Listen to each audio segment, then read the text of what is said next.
Allah'a hamdolsun gene de tekrar bir Ramazan'a ulaştırdı bizi. Yani Ramazan ayı idrak edilirse İslam'ın bütün mahiyeti idrak edilir.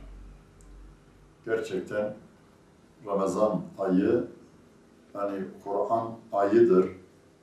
Allah Celle Celaluhu bunu överken de, bunu beyan ederken de, değer ve kıymetini açıklarken de yani şehr-i Ramazan-ellezî unzile fîl Kur'an. O Ramazan ki o ayda, o Ramazan'da Kur'an indi buyuruyor.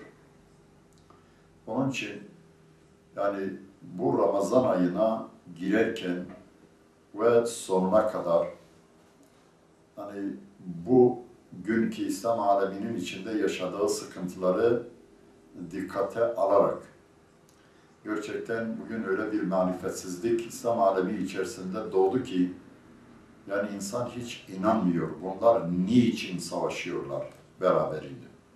Amerika bunları savaştırdı, yerinde oturuyor ve şimdi İslam alemi de savaşıyor. Dolayısıyla bu büyük bir beladır. Resulullah sallallahu aleyhi ve sellem bir maune olayları benzerinde farz namazlardan sonra kunut okur ve dua ederdi veya beddua ederdi. Onun için bütün Müslümanlar, onlar da bunu kayda alsınlar, bütün devamlı bunu dile getirsinler.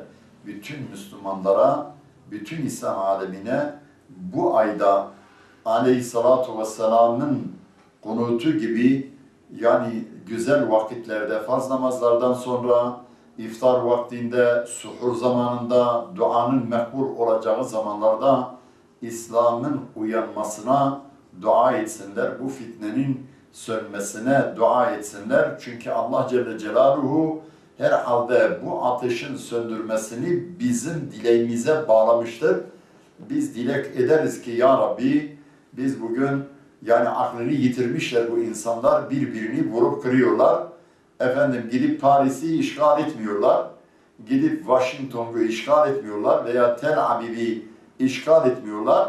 Yani Müslüman bir şehri alıyorlar, biz efendim ha Şiisi olsun, ha da efendim öbür taraf olsun. Bu bir yanlışlıktır, bu İslam'ın başına gelen bir musibettir. Yani bu Ramazan boyunca bütün Müslümanlar bunu idrak etsinler ve bu duada bulunsunlar. Öyle dua, samimiyetle dua yani kabul edilecek, muhakkak Allah kabul eder. Çünkü hakikaten bu duayı isteyen bir insan yani İslam aleminde kemaliyetini istiyor.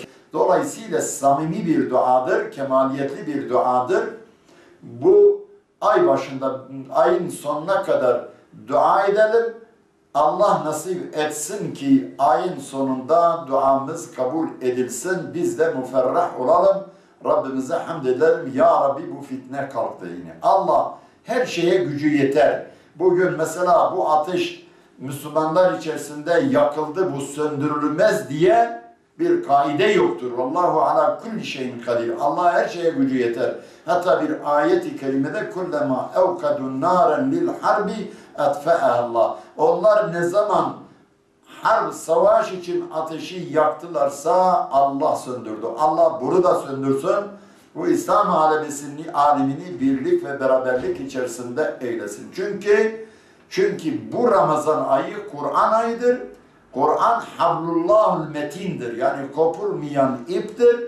Bu Kur'an'a insan sarılsa insan gerçekten innemel mu'minune ihvetun, müminler kardeştir mefhumiyetini taşır ve rahat eder.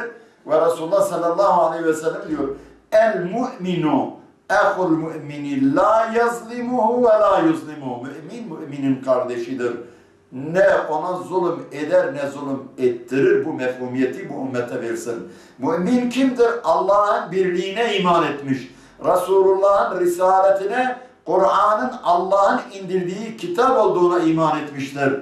Yani bunlarda biz hemfikir iken Allah aşkına niye böyle oldu ki Amerika'yı rahat ediyoruz? Onun için bu Ramazan-ı Şerif'te en büyük işimiz budur. anlayalım ki Kur'an beraber herkesin, yani bütün İslam aleminin kitabıdır ve o birleştirili unsurdur. Onun için Allah Celle Celaluhu ve atasimu bihablillah. Allah'ın ipiyle sımsıkı sarılın diyor. Allah'ın ipi de bu Kur'an'dır.